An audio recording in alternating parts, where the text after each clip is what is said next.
Hello, everybody. Lucas Haneman here. Welcome to this week's episode of Guitar Tone Tuesday. Thank you for tuning into the show.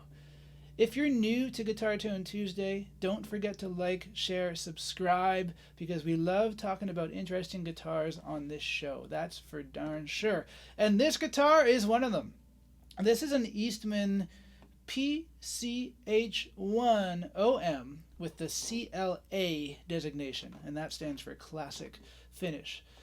This guitar is beautiful, beautiful, beautiful, beautiful, and it is especially beautiful for you if you are a student of guitar. What is a student of guitar really? I guess we're all students of guitar, but what I mean by that is someone who's studying guitar.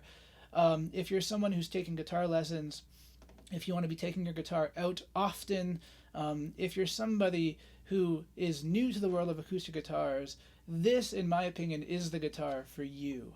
And there are many reasons why. And here's the first one. This guitar has a solid spruce top. It is becoming more common for guitars to have solid tops because the solid top just sounds so much better than a laminated top. It makes the biggest difference in the tone of the guitar, in my opinion. So, thankfully, we have many companies now offering this. Yamaha is offering it on their FG guitars, and many other companies, Seagull, etc. You know, these are some of my favorite budget-friendly, we'll say, guitar brands. Eastman is no exception. But one thing that makes Eastman particularly special, and why, in my opinion, it's worth it to spend the money on this guitar, is the fretwork. These guitars have Jescar frets, and Jescar frets are, in my opinion, the best frets in the business. They are by far the best fret wire. They are the longest lasting, hardest wearing fret wire without going stainless or to any other alternative materials. They are great frets.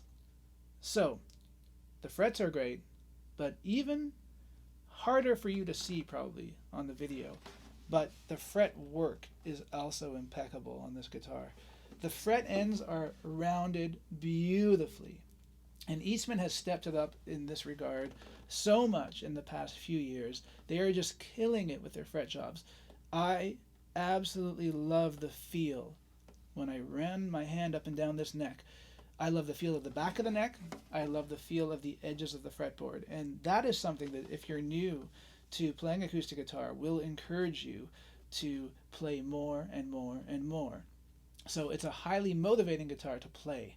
If we flip it around to the back and the sides of this guitar, we have Laminated Sapele, or Sapele, depending on how you pronounce that. This guitar is a mahogany substitute. We've talked about Sapele on the show before. In my opinion, it's a great alternative to mahogany because it sounds a little bit brighter. It has a little bit more in the way of overtone content than a typical mahogany does. And it just really works for this body style of guitar. It absolutely works. Now, the necks on these guitars, it's up for debate. Some people say mahogany. Some people say maple. I think it depends on the batch that you get. I'm not sure what this one is, but whatever it is, it certainly is stable. So remember that. You know, the most important thing is how stable your neck is. I really do think that the feel of this neck is impeccable. It's a little bit smaller, I would say, than the upper end Eastmans, like the E1s, E6s, E10s, E20s. It's a little bit more friendly for someone who doesn't have huge hands, but it feels good, and it still feels full in the hand. The tuners on this guitar are ping tuners, kind of in the Grover style, and they operate just fine. So, I'm going to tune up to standard tuning, and we're going to do some strummy stuff on this guitar, and then we're going to talk about some more reasons why I recommend these guitars to students. Alright, pick up a pick, and let's get going. Here we go. A range of styles, a range of keys. Let's go.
She's still in tune. This is why I love Eastman guitars so much, my friends. They are just tanks. They are tanks. And tanks in the best possible way, man. They really, really are. Okay, so let's think about this for a second. I know I've turned a lot of people onto Eastman guitars. It's no lie by this point in my time on YouTube. I know a lot of you who watch the videos have gone out and purchased Eastman guitars thanks to these videos, and it really means a lot to me because I believe in these guitars so much. But just me alone, I think I have about 7 students who have PCH series guitars. I have, let's see here, 3 students or 4 students who have the E1 series guitars, which are the entry solid, all solid wood guitars above these. And then I have a couple of students who have upper end Eastmans, E6s, E10s, that kind of thing. Now, why do I have so many students who have the PCH series of guitars? It's because, in my opinion, bang for buck, they are really fantastic instruments. Yes, they're more expensive than some of the affordable guitars out there, but you can hear why, right? For a fairly small body guitar, this thing just sounds amazing. It really, really does. It sings. And I recommend these guitars to my students because they play so good, they sound so good, and they hold up so well. I've taken my E6-OM out in many conditions, and it has just been fantastic. The neck has not moved. These things have dual action truss rods. I mean, on this guitar, you're also getting a solid, if I didn't mention it earlier, you're getting a solid Rosewood fretboard and Rosewood bridge as well as everything else. And it just sounds good. You could put a pickup in this guitar, you could gig it, especially with a laminate back and sides. You wouldn't really have to worry as much about humidity swings and all that. This particular guitar belongs to a student of mine named Derek, who's a watcher of the show and a very good friend, and he just loves this thing. And I mean, listen to it. You can hear why. I mean, there's a range of good options out there these days for affordable student level guitars, from the likes of Yamaha, Simon and Patrick, Seagull, many different brands. But to me, if you're looking for a brand new guitar right now, Eastman is the answer. When you're looking for something that's affordable but gonna stay in tune. You shouldn't buy the cheapest possible guitar you can buy because you want to be inspired by the thing. And this guitar inspires me to pick it up. I mean, it's gorgeous. Absolutely gorgeous. So I think I've said enough. I highly recommend these guitars. Please let me know in the comment section down below, what has your experience been with the PCH series from Eastman. They also do a Grand Auditorium guitar, so if you're a taller person, then the Grand Auditorium can be a good fit for you. That model is designated by AC, and of course they do dreadnoughts too. But if you're a student, at least go and try an OM to see how comfortable it is for you, because gone are the days when dreadnoughts were the only option. We're in the new era now, and Eastman is right there. So thank you so much, everybody, for watching. I'm going to play you guys out, but we'll see you guys again next Tuesday. All right, take it easy.